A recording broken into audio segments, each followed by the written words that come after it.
آج ہم جس موضوع پہ بات کریں گے وہ ہے امیجزم، جو کہ 20ویں صدی کی ایک بہت ہی اہم تحریک ہے اور آج کا ایک بہت اہم ہی موضوع ہے۔ اس کی بیک گراؤنڈ کی جب ہم بات کرتے ہیں تو اس ادبی تحریک جو کہ 1912 میں شروع ہوئی، اس میں امریکی اور انگریز شعراء شامل تھے، خاص کر عزرا پاؤنڈ کی کنٹریبیوشنز میں بہت زیادہ ہے خدمات۔ یہ 1912 میں شروع ہوئی، لیکن چند وجوہات کی بنیاد پر یہ 1917 میں ہی جو ہے بطور تحریک یہ جو ہے اپنی یعنی دم توڑ گئی، وہ ختم ہو گئی۔ اس کی جو جڑیں ہیں وہ تھامس ارنسٹ ہیوم کے مضامین ہمیں ملتی ہیں۔ تھامس ارنسٹ ہیوم وہ ایک انگریز شاعر اور فلسفی تھے اور ایک اینٹی رومانٹک شاعر تھے۔ ان کا ماننا تھا کہ جب آپ لکھتے ہیں شاعری اور نظم لکھتے ہیں تو آپ ایک وقت میں ایک امیج آپ لیں اور اس کو جو ہے بہت مختصر انداز میں، ہارڈ اینڈ ڈرائی انداز میں آپ اس کو پیش کریں۔ یہ برخلاف ہے بالکل اس رجحان کے جو کہ ہمیں رومانٹک اور وکٹورین پوئٹری میں ہمیں ملتا ہے، جہاں پر بہت ہی ایک موضوع کو بہت ہی تخیلاتی انداز میں اور بہت ہی جزیات کے ساتھ جو ہے بیان کیا جاتا، بڑے ہی ڈیٹیلڈ انداز میں۔ کبھی کبھار تو ایسا ہوتا کہ بہت ہی ایمبیگوٹی اس میں پیدا ہو جاتی موضوع کے لحاظ سے، کیونکہ وہ لوگ زبان پہ زیادہ اور ان کی زبان کی غنائیت، میوزیکیلٹی پہ زیادہ وہ ان کا دھیان رہتا۔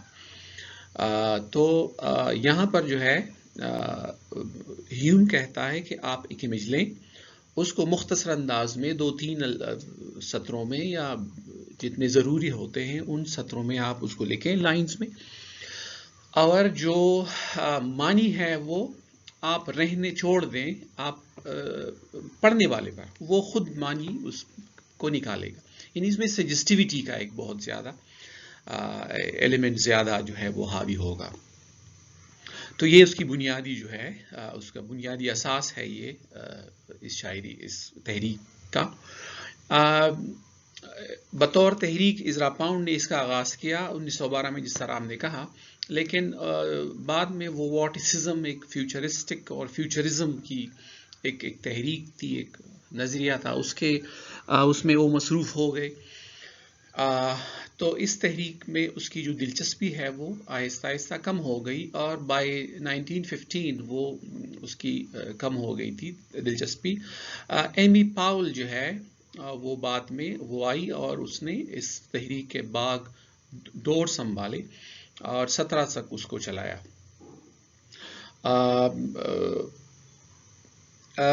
اس کے یہ بھی ایک وجہ ہے اس کی عزرا پاؤنڈ کی اس میں عدم دلچسپی۔ دوسری بات ہے کہ اس کے جو پرنسپلز تھے، قواعد ضوابط تھے، وہ اتنے منتشر ہو گئے، بہت زیادہ ہو گئے، ہر لکھاری جو ہے وہ اپنے انداز سے لکھتا، تو اس کے جو کنٹورز ہیں، جو آئیڈینٹی تھی اس تحریک کی، اس کے جو تھی اصول، وہ جو ہے آہستہ آہستہ ختم ہو گئے یا بہت زیادہ ہو گئے۔ بہت زیادہ ہونا اس کا مطلب ہے نہ ہونا۔ تو یہ 1917 تک جو ہے یہ تحریک ختم ہو گئی، لیکن ہم یہ نہیں کہہ سکتے کہ اس کی جو روح ہے وہ بھی اس کے ساتھ مر گئی۔ اس کی روح جو ہے وہ بڑے ابھی تک ہم اس کو محسوس کرتے ہیں مختلف شعراء کے کاموں میں، لیکن اس وقت جو ہے 1930-40 تک جو ہے یہ رہی، بلکہ آگے بھی یہ رہی۔ بڑے بڑے اس میں نام ہے، شعراء ہے، جن کے کاموں میں آپ کو اس تحریک کے جو ہے اثرات آپ کو ملتے ہیں، ان پر ان کے اس تحریک کا اثر ہے۔ اس تحریک کے جو اصول ہے وہ ہمیں عزرا پاؤنڈ کے مضمون ریٹروسپیکٹ میں ملتے ہیں، جو کہ 1918 میں شائع ہوا۔ یہ مضمون پہلا جو اصول ہے وہ تین اصول ہمیں دیتا ہے یا شاعر کو، وہ کہتا ہے کہ آپ جس موضوع پہ آپ بات کرتے ہیں یا جس امیج کو آپ ڈسکرائب کرتے ہیں، تو آپ انٹروڈکشن نہ دیں، یعنی ڈائریکٹ اس چیز کی آپ جو ہے بات شروع کریں۔ Don't bit about the bush, جس طرح ہم کہتے ہیں، ڈائریکٹ آپ جائیں، ایک چیز پہ آپ بات کرتے ہیں، اس کے فوراً اس کی بات شروع کریں۔ یہ بالکل اپوزٹ ہے. جس طرح میں نے کہا رومانٹکس اور وکٹورینز کے جو ایک موضوع پہ بات کرتے تو وہ اس کو بہت ہی یعنی جزیات میں جاتے اور بہت ہی تفصیلات میں وہ چلے جاتے اور اکثر وہ تھنگ جو ہے وہ جو موضوع جو چیز ہوتی وہ اس میں جو ہے بلرڈ ہو جاتی، غائب ہو جاتی. دوسری جو اصول ہے دوسرا وہ زبان کے استعمال کا ہے، الفاظ کے استعمال کا ہے. وہ کہتا ہے کہ ایک لفظ اگر ضروری نہیں ہے تو آپ اس کا استعمال نہ کریں. یعنی اکانومی آف ورڈز، آپ پریسائز اس کو ہارڈ اینڈ ڈرائی الفاظ جس طرح ہیوم نے استعمال کیے تھے اسی کو ہم ریپیٹ کر سکتے ہیں یہاں پر. تو یعنی الفاظ کا جتنا بہت کم استعمال، جو ضروری الفاظ نہیں ہوتے آپ اس کو استعمال نہ کریں. بڑے جو ٹوس الفاظ ہوتے ہیں سالڈ ورڈز وہ آپ استعمال کریں. تیسرا جو اصول ہے وہ ردم کے بارے میں ہے. رومانٹسزم اور وکٹورینزم میں خاص جو ہے میٹرز استعمال ہوتے، ردمز استعمال ہوتے، رائم سکیم کا استعمال ہوتا. وہ کہتا ہے کہ رائم سکیم جو ہے وہ میوزیکلیٹی کو جو ہے وہ خراب کرتا ہے. وہ جو غنائیت ہے، جو خوبصورتی ہے الفاظ کی، وہ اس کو خراب کرتا ہے. اور یہ ہے کہ اس کو مونوٹنس بناتا ہے. سیکوینس آف میٹرونوم کا مطلب ہے کہ آپ مسلسل ایک ہی میٹر اور ایک ہی قافیے کو استعمال نہ کریں بلکہ آپ اس کو اوپن انڈڈ چھوڑ دیں. تو آزادی آپ دے. شاعر جو ہے وہ آزاد ہے، وہ جس طرح ورس لبرا، آزاد نظم جس کو ہم کہتے ہیں، اس کا استعمال اس تحریک میں بہت زیادہ اس کا استعمال ہوا ہے. تو ایک یکسانیت نہ ہو، اس میں تنوع ہو، اس میں جو ہے مختلف پوئمز میں مختلف جو ہے ردمز جو ہے کیڈنس اس میں جو ہے وہ مختلف ہوتے. اس سے خوبصورتی جو ہے وہ بڑھتی ہے. آپ آزاد محسوس کریں. شاعر کو وہ کہتا ہے کہ آپ ان پابندیوں کے غلام نہ بنے بلکہ میوزک کی طرح، جس طرح سر جو ہے وہ ان میں ایک اتار چڑھاؤ ہوتا ہے اور اس میں پیچنگ ہوتی ہے. آپ ایک جو ہے میوزیکل انسٹرومنٹ کا استعمال کرتے ہیں، آپ مختلف اوقات میں مختلف انسٹرومنٹس استعمال کرتے ہیں. اچانک یعنی ایک جس کو کہتے ہیں سڈن آپ انٹروڈکشن کرتے ہیں، تو اس سے خوبصورتی بڑھتی ہے، نہ کہ آپ ایک تسلسل کے ساتھ ایک خاص میٹر کا استعمال کریں. اس کا مطلب ہوا کہ ڈائریکٹ ایکسپریشن جس طرح ہے اس کو آپ ڈائریکٹ اس کی بات کریں. سمپلسٹی، آپ جو ہے سمپلسٹی کے بارے میں سمپل الفاظ کا اس کا بھی مطلب ہے، اور سمپل موضوعات، شاعرانہ موضوعات اس کی ایک لسٹ نہ بنائیں آپ، بلکہ آپ ہر موضوع پہ آپ لکھ سکتے ہیں، آپ ہر منظر پہ آپ لکھ سکتے ہیں.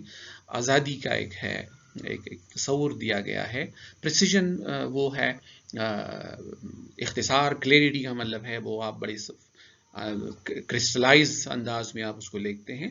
یونیک انداز میں آپ اس کو لکھیں، آپ کی اپنی ایک یگانگت ہوتی ہے، آپ اس کو برقرار رکھیں.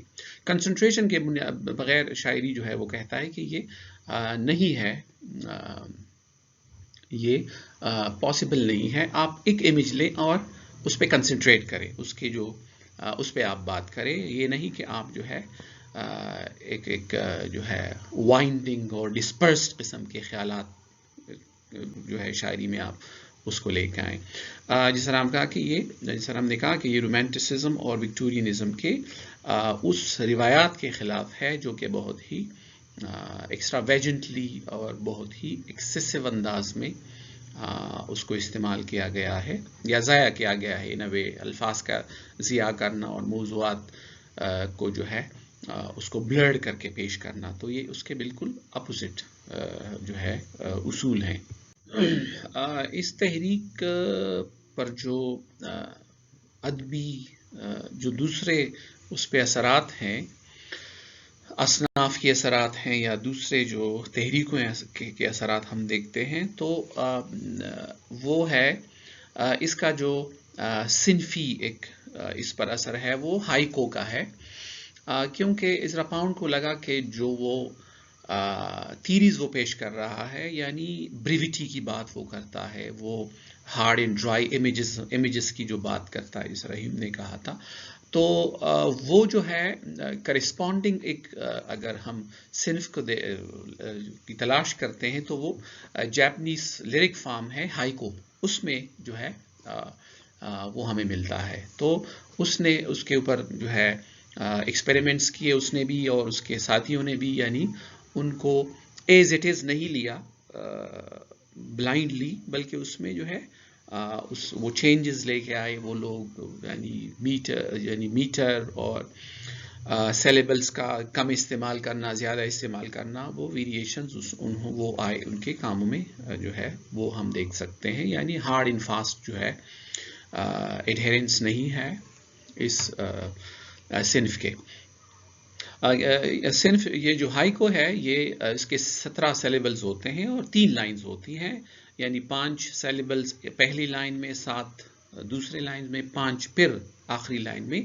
اور یہ کمپلیٹ آئیڈیا ایک ہوتا ہے، آبزرویشن ہوتی ہے، یا اس ایک چیز پہ بات کرتے ہیں یا کوئی نیچرل سین اس پہ بات کرتے ہیں، یعنی جو فیلنگز آپ آتی ہیں اس کے زیر اثر جو آپ لکھتے ہیں. تو یہ ایک اس تحریک پر اس صنف کا اثر ہے، یا ہم دیکھتے ہیں کہ جو جتنا لکھا گیا ہے اس صنف کے زیر اثر لکھا گیا ہے. کہیں نہ کہیں اس میں اس کے اثرات، یعنی اس کی شاعری میں اثرات ہمیں ملتے ہیں. لیکن ہم یہ نہیں کہہ سکتے کہ یہ ہم نے پہلے کہا کہ یہ اینٹی رومانٹک اور اینٹی وکٹورین ایک تحریک ہے. لیکن جب ہم ان لوگوں کے یا ان شعراء کے کام پڑھتے ہیں تو ہمیں ان میں جو فطرتی مناظر ہیں، ستارے اور چاند اور پھول اور ہیں درخت ہے، ان کا جو ہے یہ الفاظ ہمیں ملتے ہیں. تو ہم کہہ سکتے ہیں کہ اگرچہ انہوں نے ایک شعوری کوشش کی کہ وہ ان دو تحریک کے برخلاف لکھے، لیکن اس کے ذہن پر، ان کے لاشعور میں ان کے اثرات ہمیں دکھائی دیتے ہیں. جس طرح یہ الفاظ ہیں شیکسپیئر کے، لیٹ می اور love me or hate me both are in my favour. If you love me, I'll always be in your heart. If you hate me, I'll always be in your mind.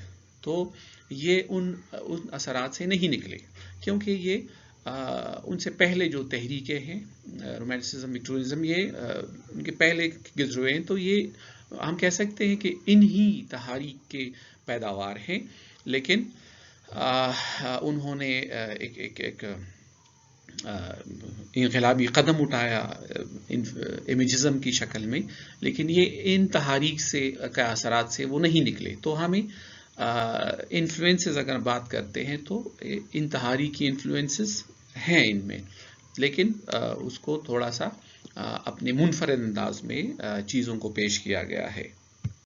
Major امیجسٹ میں جو نام ہے وہ ہے Thomas Ernest ہیوم کا، جو اس کا کام seminal ہے، جہاں سے اس آغاز ہوتا ہے ان کے کام سے. یعنی اس تحریک کا جو ابتدائی تصور ہے وہ ان کے کام یعنی مضامین سے لیا گیا ہے. ازرا پاؤنڈ نے کنٹریبیوشنز اور نے بہت کام کیا. ایس فلنٹ ہیں، فورڈ میڈاکس فورڈ ہیں، ایچ ڈی ہیلڈا ڈولٹل ہے، ایمی لاول ہے، رچرڈ ایلنگٹن ہے، اینڈ الڈنگٹن، رچرڈ الڈنگٹن ہیں، ولیم کارلس ولیمز ہیں. ہم یہ نہیں کہہ سکتے کہ یہی لوگ ہیں. اس میں بہت ہی بڑے نام امیجسٹ کی اس لسٹ میں ہیں، اگرچہ انہوں نے باقاعدہ ان تحریکوں کا وہ حصہ نہیں بنے، لیکن ان کے کاموں میں آپ کو اس کے اثرات جو ہے وہ ملتے ہیں. یا وہ لوگ جو اس کے خلاف تھے اس تحریک کے، یعنی رابرٹ فراسٹ، وہ اس تحریک کے خلاف تھے، یا اس کے جو قواعد و ضوابط یا جو اصول تھے، لیکن انہوں نے انڈائریکٹلی ان سے جو ہے استفادہ حاصل کیا، اور اس نے اپنے تجربات اس میں نئے نئے اصناف اور اپنی شاعری میں جو ہے اس تحریک سے جو ہے استفادہ کیا.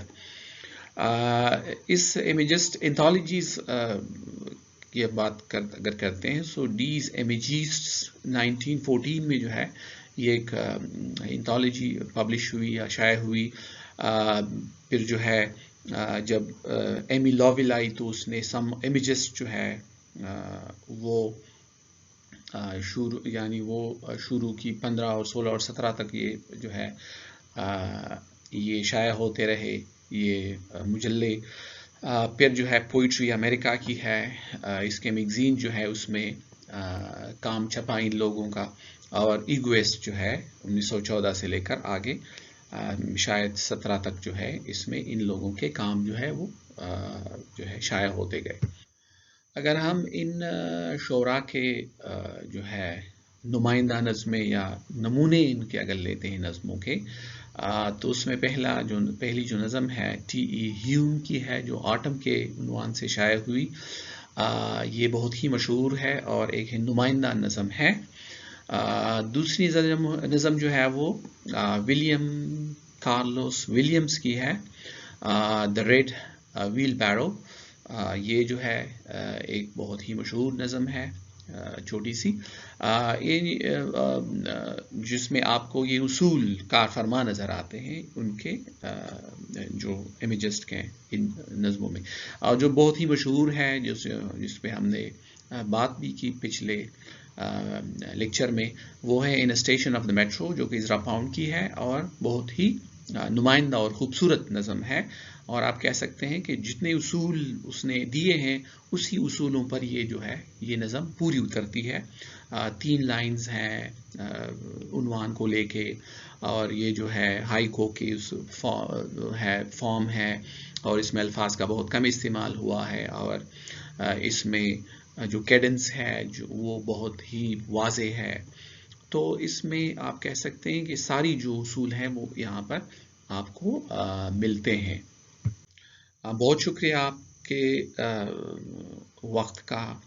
اگر اس لیکچر کے متعلق آپ کے ذہن میں کوئی سوال ہو یا کوئی آپ ایڈیشن کرنا چاہتے ہیں، کوئی فیڈ بیک ہو جس سے بہتر سے بہترین کی طرف ایک سفر ہے، تو آپ اس میں اپنی جو ہے کنٹریبیوشن کر سکتے ہیں. تو سوشل میڈیا اور ای میل اور واٹس ایپ اور یوٹیوب کے ذریعے جو ہے آپ مجھے انفارم کر سکتے ہیں، آپ اپنی رائے سے مجھے آگاہ کر سکتے ہیں. آپ چینل کو سبسکرائب کریں، لائک کریں اور شیئر کریں، اور کمنٹس بھی دیں تاکہ جو اس میں اور بھی بہتری آئے. شکریہ.